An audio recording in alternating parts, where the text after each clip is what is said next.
Hey guys, in this video I'm going to show you how to read your Charles Schwab statement. If you find this video helpful, please consider to like this video and subscribe to my channel. In saying that, let's just jump straight into the video.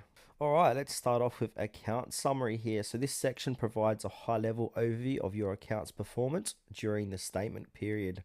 So we've got the beginning value here. This is the total value of your account at the start of the statement period.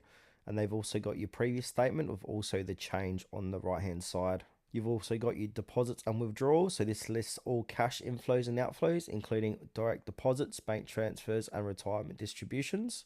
We've got dividends and interest. This shows income earned from investments and cash holdings, transfer of securities in and out. So this reflects the value of assets moved into or out of your Schwab account. And then we've got fees here, so details of any charges incurred, such as commissions or service fees. And we've also got market value change. So this represents the change in value of your investments due to market fluctuations. Now, if we go and scroll down and look at the positions here,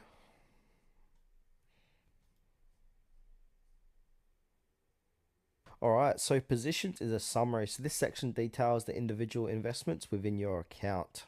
So positions here list each investment, including mutual funds, ETFs, and stocks, along with quantity, price, and market value. And then we got cash and cash investments. This include any cash holdings, money market funds, and bank sweeps. We got beginning value, so the value of each position at the start of the statement period. We've also got transfer of securities.